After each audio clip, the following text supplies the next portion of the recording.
자, 앞에서 어떤 공부 방법에 대해서 좀 설명을 했는데 실제로 그 기출문제 몇 개를 보면서 그런 내용들이 어떻게 적용될 수 있는지, 혹은 혹시나 여러분들의 설명을 들으면서 얼마만큼 쉽게 문제에 접근할 수 있는지 이런 내용들을 좀 보기 바랍니다. 먼저 이거 같은 경우에 다당류에 해당하는 글리코겐은 셀룰로스와 달리 당의 연결 형태의 가지층 구조가 나타나지 않는다. 틀렸어요. 가지층 구조가 나타납니다.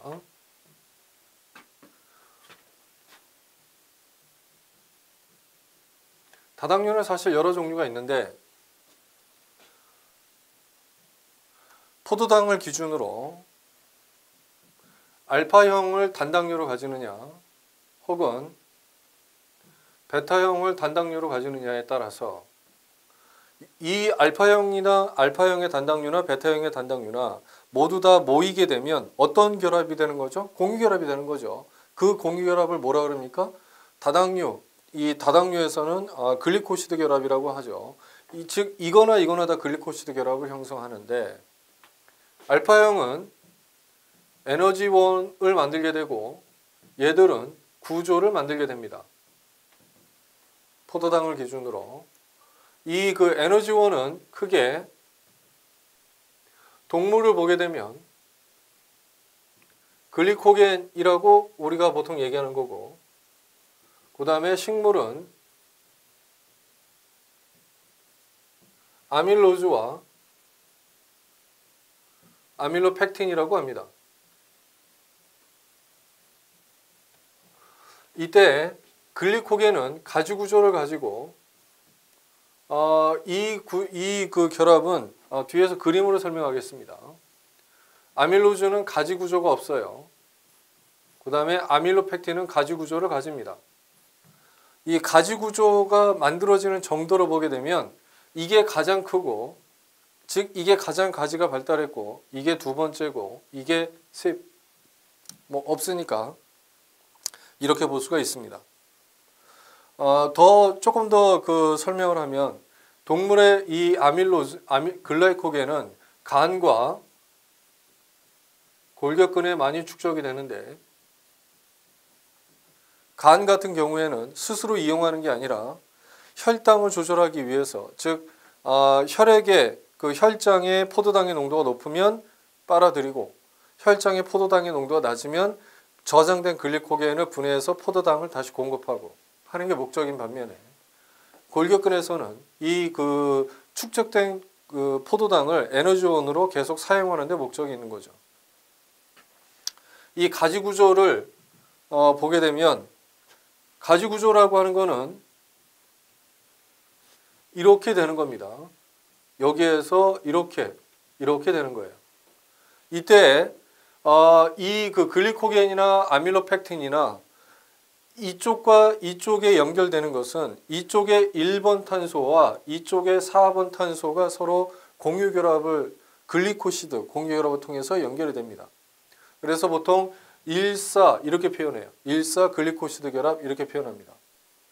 반면에 여기와 여기의 결합은 여기에 있는 6번 탄소와 여기에 있는 1번 탄소가 결합을 합니다. 그래서 1번, 6번 결합이라고 보통 표현을 해요. 자, 다만 이 그 글리코겐과 아밀로펙틴의 차이는 그 형태학적인 거 보면 이제 가지 정도의 차이다라고 하는 거죠.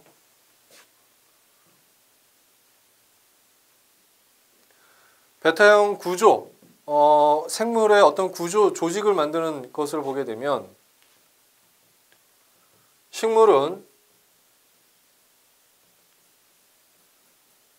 셀룰로스를 가집니다. 셀룰로스는 가지가 없어요. 사실 이 벽을 형성하는 이러한 구조들은 가지 구조를 가지지 않습니다. 두 번째, 이 셀룰로스는 순수하게 포도당으로만 구성이 되는데, 이제 설명할 그 물질들은 단량체가 포도당의 유도체에서 유도체가 단장체로 기능하는 것들이에요. 그래서 박테리아는 여러분들이 다 아는 펩티도글리칸,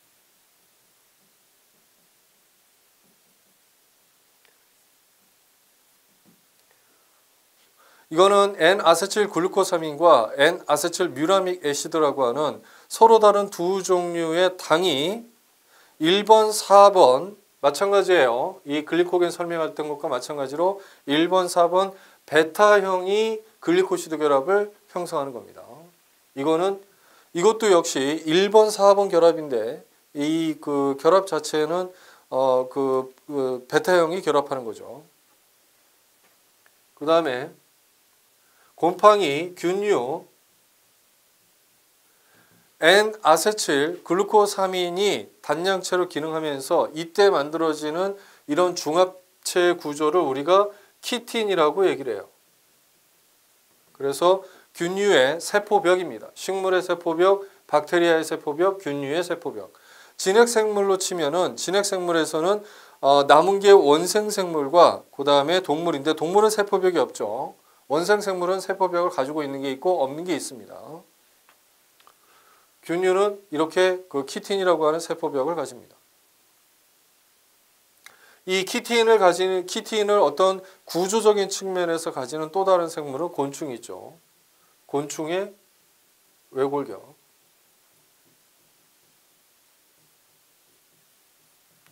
자, 문제로 들어와서 아주 쉬운 거죠. 두 번째, 인지질 분자는 소수성의 탄화수소 꼬리를 2개 가지면 맞습니다. 오케이. 지방산은 3개의 소수성 탄화수소 꼬리를 가진다. 이게 틀려요. 그래서 디테일이 중요하다고 하는 거는 여러분한테 아주 세세한 것까지 다 알아야 된다라는 그 관점보다는 하나를 알더라도 정확하게 아는 게 중요하다라는 게 더 중요해요. 사실 이거나 너무 쉬운 내용들이에요. 근데 그러니까 양을 늘려가다 보면 때로는 실수라는 것 중에 하나가 아주 중요한 그런 핵심이 되는 내용의 그 세세한 부분을, 그게 디테일이죠. 세세한 부분을 좀 약간 소홀히 하고 넘어갈 수가 있어요. 지금 설명하는 대부분의 내용들은 다 그런 포인트에서 여러분들의 실수를 유도하는 문제들입니다. 그래서 디테일이 중요한 거예요. 그래서 시간을 두고 공부를 해야 되는 겁니다.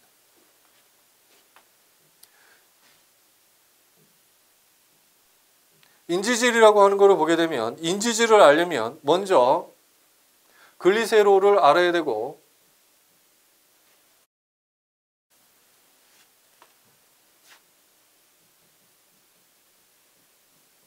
그 다음에 지방산을 알아야 되고 중성지방을 알아야 됩니다.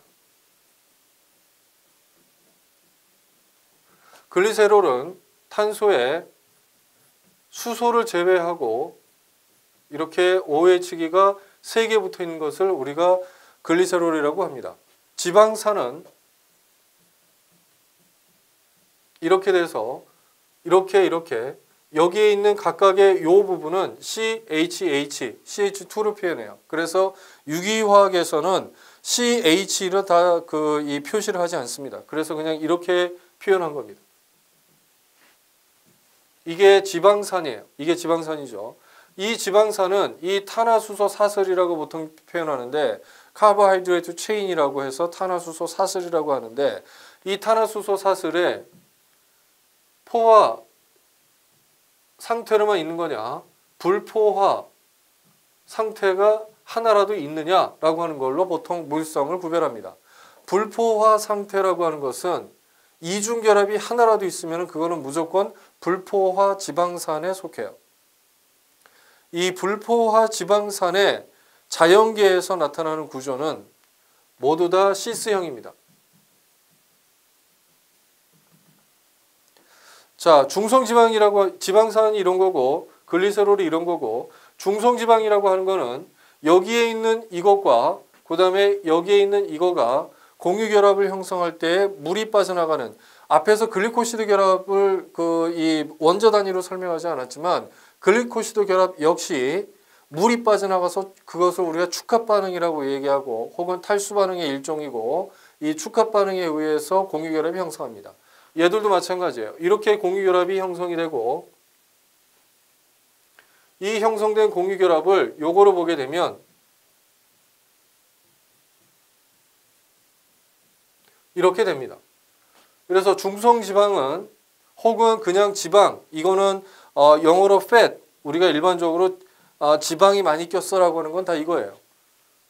이렇게 이게 하나의 글리세롤과 글리세롤 하나와 그 다음에 3개의 지방산이 공유결합으로 결합된 이러한 형태를 우리가 중성지방이라고 합니다. 그래서 여기에 이렇게 되는 이러한 형태를 우리가 중성지방이라고 해요. 그 다음에 이때 형성되는 이 공유결합, 여기서부터 여기까지의 이 공유결합을 우리가 에스터결합이라고 합니다. 인지질은 마지막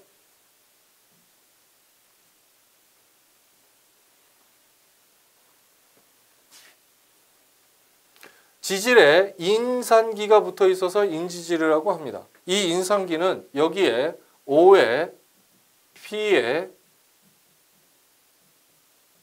O에 이렇게 인산기가 붙어 있어요. 그 다음에 여기에 물질 X가 이렇게 붙어 있습니다. 기본적으로 인산기가 이렇게 붙어 있는 상태이기 때문에 이게 음전하를 가져서 이 그 탄화수소 사슬 이거 자체는 소수성의 성격을 가지고 그래서 이 막의 구성 성분이 되는 대표적인 소수성 물질인 인지질은 이렇게 해서 이렇게 표시를 하는데 이때 이거하고 이거 두 개는 이 탄화수소 사슬 부위, 그래서 소수성 부위를 나타내고 이 부위, 이거는 이 물질 X까지 포함을 해서 이 인산기까지 포함이기 때문에 친수성 머리 부위라고 보통 우리가 표시를 합니다. 그리고 식물이든 동물이든 이 두 개의 탄화수소 사슬 중에 하나는 불포화 지방산을 가지고 있어서 이 이중결합을 최소한 하나는 가지고 있습니다. 따라서 여러분들이 어디가 틀렸는지 알겠죠? 3번은 맞습니다. 그 다음에 이것도 역시 디테일에서 실수를 유도하는 거예요. 디옥시리보스라고 하는 거는 DNA를 의미하는데 DNA는 이 5탄당에 여기는 H, 그 다음에 여기는 OH 이러한 구조를 가지기 때문에 우리가 이것을 디옥시리보스라고 합니다. 이 리보스, 참고로 얘기하면 이 리보스라고 하는 여러분들이 자 물질 사실 외울 게 몇 개 없어요.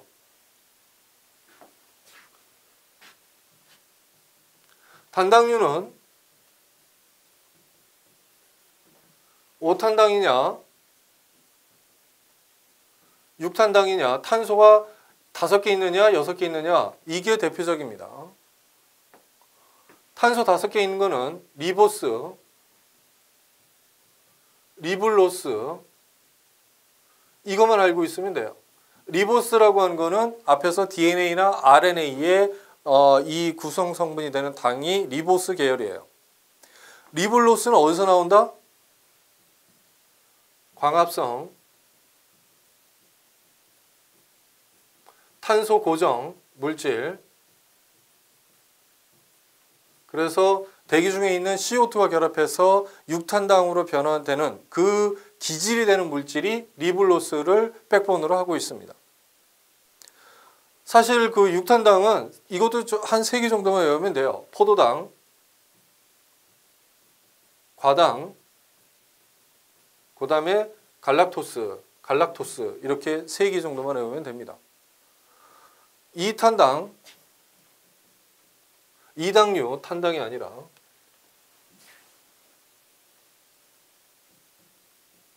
이당류도 엿당,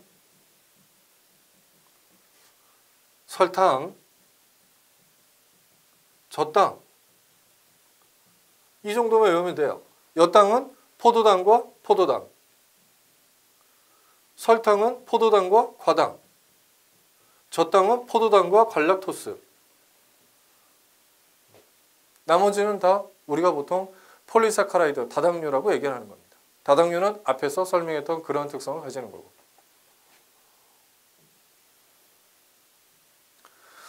자, 단백질은 도메인이라고 하는 거는 단백질의 그 구조를 보게 되면, 예를 들면 우리가 어떤 단백질이 전사 조절 인자로 기능하는데, 전사 조절 인자로 기능하기 위해서는 우리가 예측하기로는 DNA의 염기 서열을 인식해서 그 염기 서열과 결합하는 부위가 있어야 돼요. 그렇게 DNA 그 단백질이 이러한 구조를 가진다라고 한다면 DNA를 인식해서 결합하는 그 기능을 가지는 이 부위를 우리가 단백질의 특정 도메인이라고 합니다. 그리고 그게 그 도메인으로 기능할 수 있는 이유는 특이적인 그 구조를 3차 구조를 가지고 있기 때문에 그러한 그 기능을 가지는 거예요.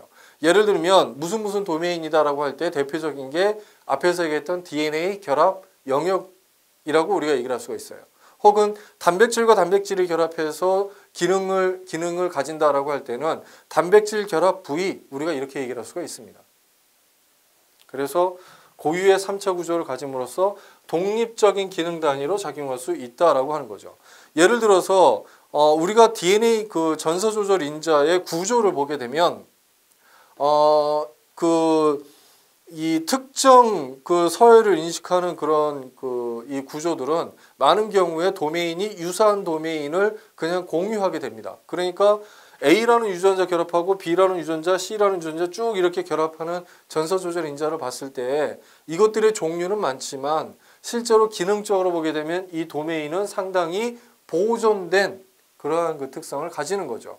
그렇죠? 일단은 DNA 결합한다는 그 부위는 구조적으로 유사한 무언가가 있어야 돼요. 서로 인식하는 서열은 다를지라도. 그런 거죠. 자, 그 다음에 암세포에 대한 설명. 이거는 사실 내 생각에는 이거는 문제를 그냥 맞추라고 준 것 같아요. 그래서 여러분들이 내가 이 문제를 지금 이 OT용으로 고른 이유는 여러분들이 이 하나하나를 다 외운다라고 하는 게 의미가 없는 그런 것들 중에 하나예요. 어떻게 보면 상식적으로, 그러니까 강의를 들으면서 그렇지 하고 넘어갔던 것들이 명확하게 그때 복습이 됐다면 이것들을 굳이 여러분들이 교재를 한번 보세요. 앞에서 언급했던 그 교재라든지 아니면은 여러분들이 이제 그 참고로 하는 참고도서 같은 것들을 보게 되면 이러한 그 암의 특성이 정말 쭉 나열이 되는 그런 그 몇 가지 사실을 쭉 나열되는 걸 볼 수가 있어요. 그러면 여러분들이 그거를 다 외워야 되느냐? 아니라는 거죠. 설명 듣고 그 다음에 그 리스트 쭉 한번 복습해보고 그리고 그게 다 이해가 됐으면 여러분들이 이 주관식을 하는 게 아니기 때문에 이런 경우에 대단히 쉽게 맞출 수가 있습니다. 그래서 그 공부를 이거는 좀 어떻게 보면 좀 편하게 좀 영리하게 하는 그런 그 부분이 필요하다는 측면에서 고른 거예요. 비정상적으로 자라고 분열해서 조직 내에서 매우 높은 밀도로 자라게 된다. 오케이.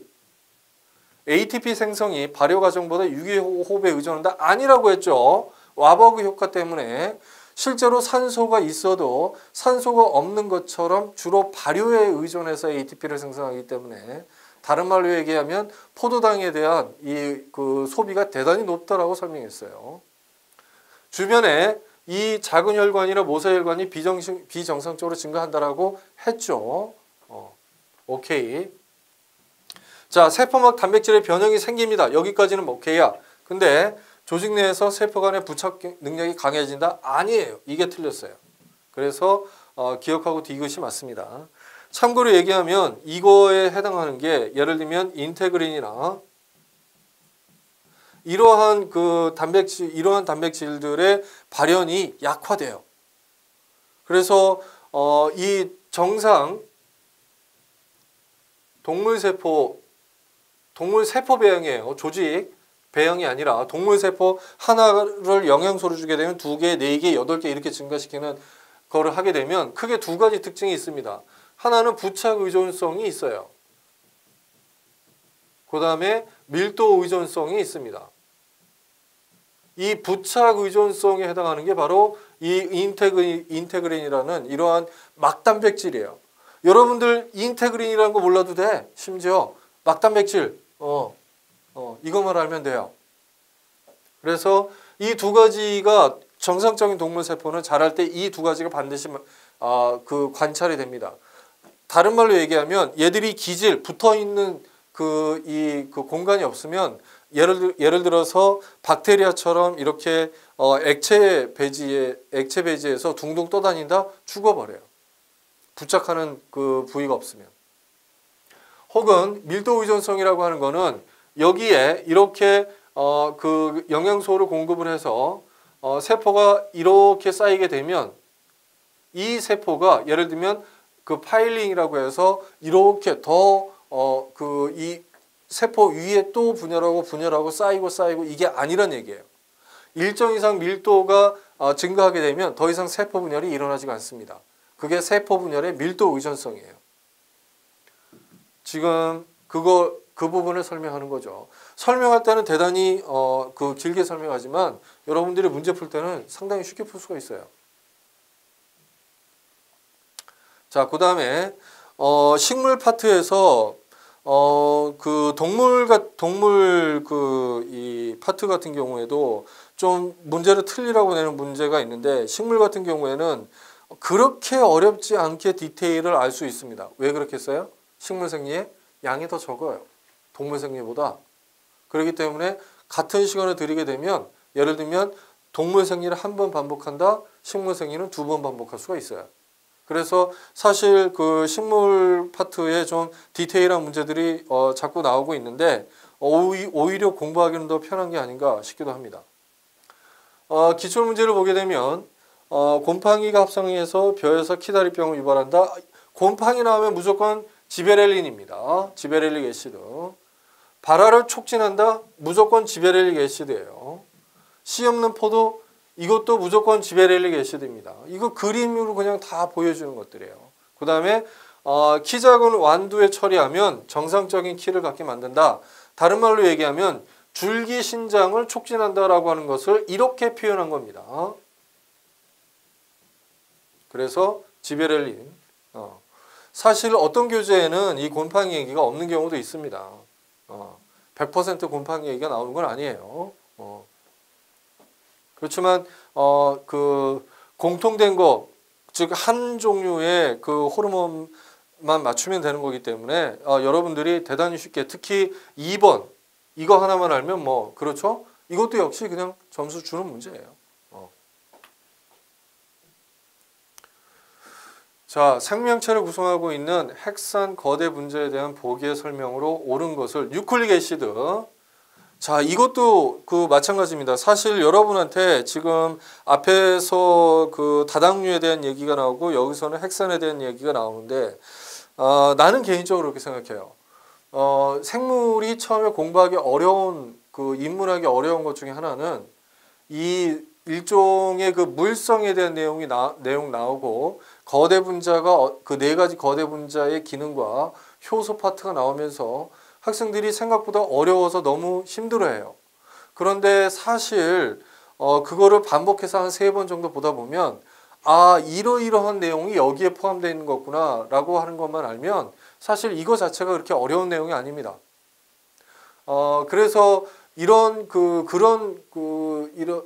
생화학과 연관된 부분에서의 디테일한 내용들은 어떻게 보면 여러분들이 점수를 그냥 얻을 수 있는 부분 중에 하나예요. 사실 거대 분자 모든 생물학 책에 처음에 시작하죠. 처음에 공부할 때 그거 열심히 읽습니다. 그렇죠?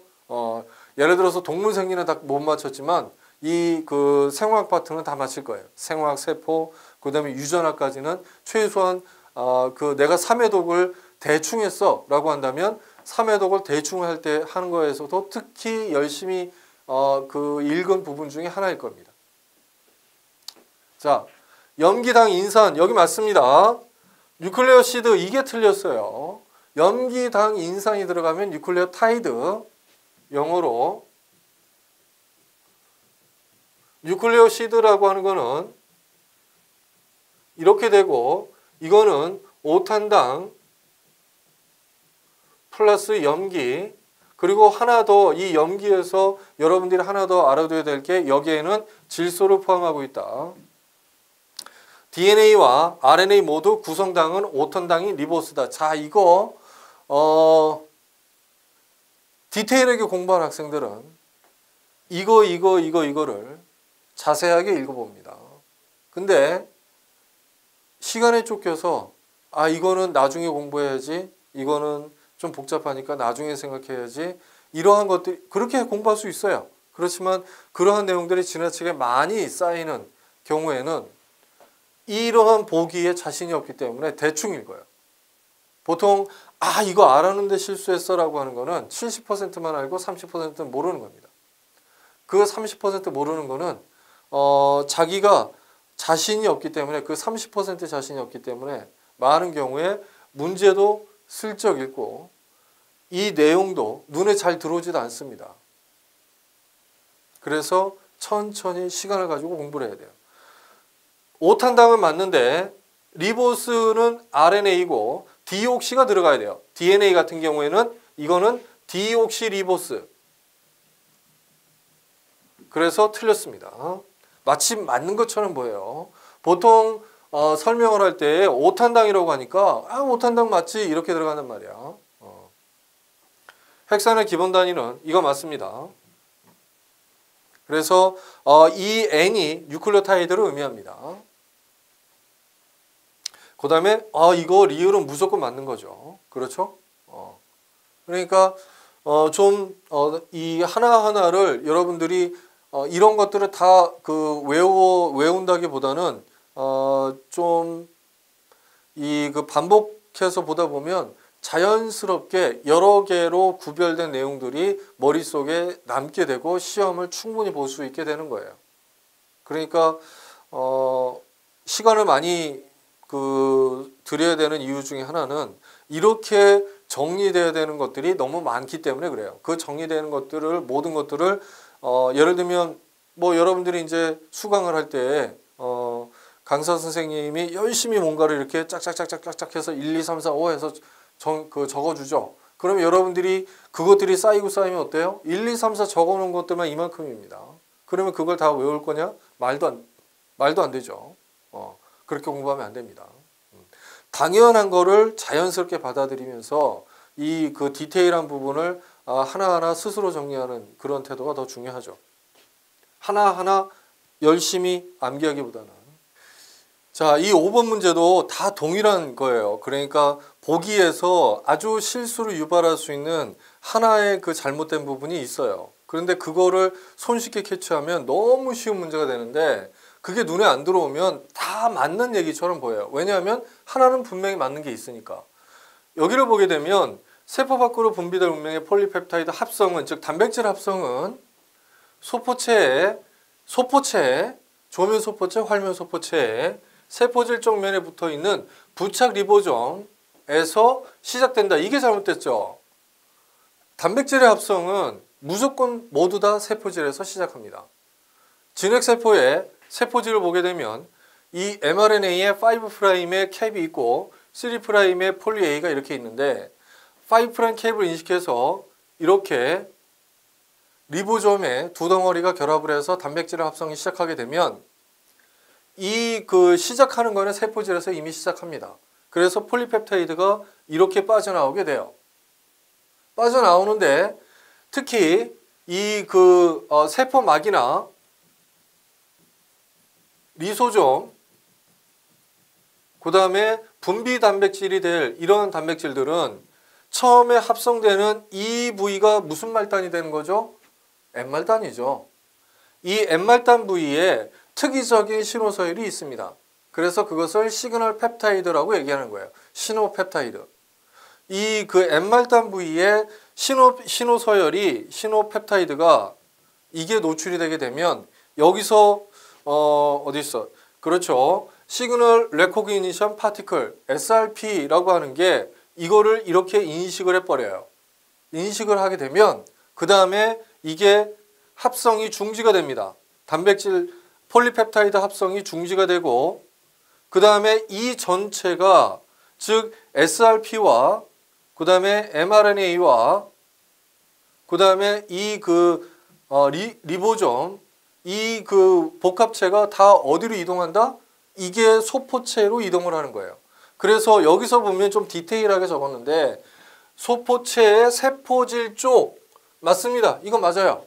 그래서 소포체가 세포막이 핵이 이렇게 있고 소포체가 여기 이렇게 있으면 이 SRP가 어디 가서 붙느냐 하면 이쪽에서 SRP와 리보솜이 여기에 붙는 거예요. 그러니까 이게 세포질 쪽 면이 되는 거죠. 설명한 내용들이 다 여기에 있기 때문에 한 가지 설명이 지금 설명해서 안 된 부분은 신호펩타이드를 자르는 게 이 효소가 어디에 있다? 막에 있다. 이것도 맞습니다. 사실 만약에 학생들이 혹은 수강생들이 문제를 풀기 어렵다라고 한다면 아마도 이 부분에서 막힐 거예요. 그런데 기분 좋게도 1번이 너무 쉽게 답을 주고 있어요. 어렵지 않습니다. 자, 이거는 약간 좀 추론의 성격이 있기 때문에 그 부분을 좀 언급하겠습니다. 효소 X의 일부 아미노산의 배열인데 효소 X를 구성하고 있는 아미노산 중에서 세린에 대해서 돌연변이가 발생하여서 다른 아미노산으로 치환되었을 때 효소 X의 활성에 가장 영향을 미치지 않는 아미노산은 자, 우리가 이런 돌연변이를 보통 두 가지 돌연변이를 비교해서 설명합니다. 하나는 침묵 돌연변이가 있고 또 하나는 중립 돌연변이가 있어요. 침묵 돌연변이나 중립 돌연변이나 모두 다 점 돌연변이의 일종이에요.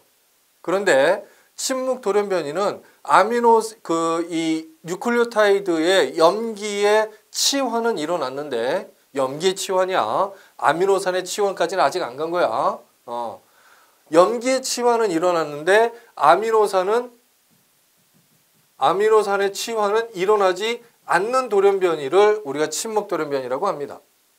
중립 돌연변이는 아미노산의 치환이 일어났어요. 지금 여기서 얘기하는 것처럼 DNA에 염기의 치환이 일어나서 아미노산까지 변화가 일어났는데 이 아미노산이 변화가 된 게 원래 아미노산과 물성이 비슷하기 때문에 기능적으로 큰 변화가 없는 돌연변이를 우리가 중립 돌연변이라고 합니다. 그래서 여기서는 문제는 중립 돌연변이의 그 개념을 문제로 바꾼 거죠. 그렇게 했을 때 효소 X의 활성에 가장 영향을 미치지 않는 거 무조건 이거죠. 무조건 이거죠. 세린은 이 젖사슬에 이렇게 되어 있습니다. OH가 있는 거예요. 또 하나 OH기를 가지고 있는 이 아미노산이 몇 종류가 있죠? 세린, 스레오닌, 티로신 이렇게 세 종류가 있습니다. 세린과 스레오닌, 티로신 이 중에서 기능적으로 같이 묶이는 거는 세린과 스레오닌이 같이 묶이고 그 다음에 티로신이 별도로 묶이게 됩니다. 그래서 당연히 트레오닌입니다. 자, 이상의 설명을 마치면서 뭐 같은 내용이 계속 반복되는 거긴 하지만 여러분한테 정말 이 성적을 잘 받기 위해서 공부를 잘하는 것도 중요하지만 시험을 잘 보는 것도 중요하죠. 시험을 잘 보기 위해서는 먼저 기본적인 것부터 본인이 이렇게 놓치지 않게 잘 팔로우하는 게 대단히 중요합니다. 그거를 뭐 좀 있어 보이게 디테일한 거를 잘 알아야 된다라고 설명했는데 앞에서 문제풀이에서 봤지만 이 디테일한 거를 무조건 교재에 있는 거건 혹은 강의에서 나오는 내용을 다 정리한 거를 다 내가 암기한다라는 개념은 절대로 아니에요. 그렇게 누구도 그렇게 못합니다. 가르치는 나도 때로는 정리를 해놓은 거를 한 2, 3일 지나서 생각을 안 하고 있으면 잊어버릴 때도 있어요. 심지어 내가 여러분한테 얘기를 한 것들이지만.